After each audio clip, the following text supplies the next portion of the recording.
As we take on the world.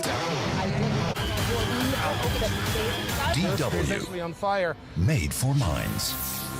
Well, we'd like to welcome Dr. Rajeev Jayadevan, a scientific advisor and former president of the Indian Medical Association, who joins us now from India.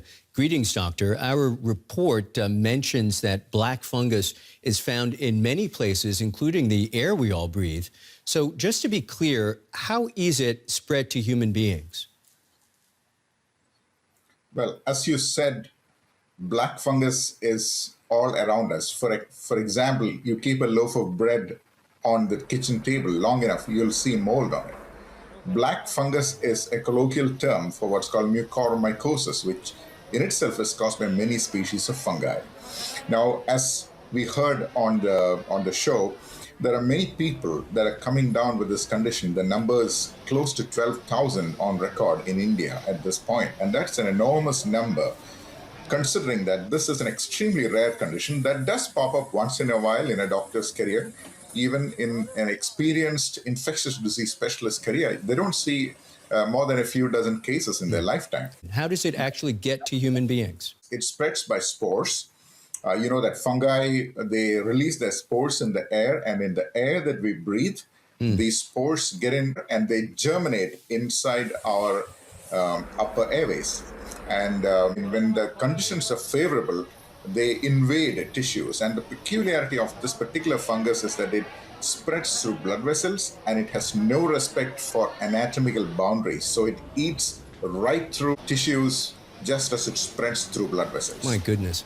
Is there anything that can be done to slow the spread of the fungus? Whenever we see a situation relating to an infection, we should remember the triad. That's the agent, host, and environment. Here, the agent is the virus, the host is the human being, and the environment is vast. Now, the virus is the same pretty much everywhere. But this particular problem is seen only in certain parts of India, predominantly in Gujarat, Rajasthan, Madhya Pradesh, and the neighboring states. It is reported in other parts as well, but the vast majority of cases come from these areas. The question is, in addition to what was shown on television, that was immunosuppressed people, diabetes, and steroids, are there other factors involved? Are these people having an extra risk factor, a third factor? Are they subjecting themselves to some sort of home remedy? Are they taking more medications that are not indicated? Now, are they taking more steroids than needed?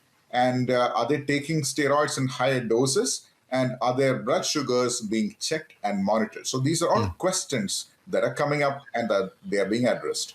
I have so many more questions for you, but we have such limited time. I do want to get one more question to you, which is this. How big a threat is black fungus to India in its fight against the coronavirus pandemic?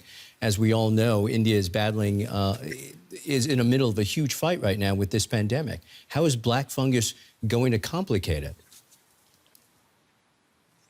It is indeed a severe threat to the country because India is just getting over the worst of the second wave at this point.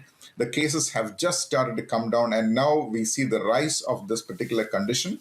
Not only is it lethal in a substantial number of cases, it is also a horribly disfiguring disease. You saw how maxillectomies, that is part of the face, will need to be removed in order to keep the patient alive.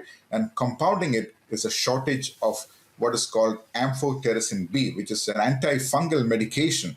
But it is not, since it is not needed in such large amounts, it's not there in very large supply. But I believe that supplies are coming in and the situation will come under control. Okay. That is Dr. Rajeev Jayadevan. We thank you so much for your time. Let's get you up to speed now on some of the other stories making headlines around the world at this hour.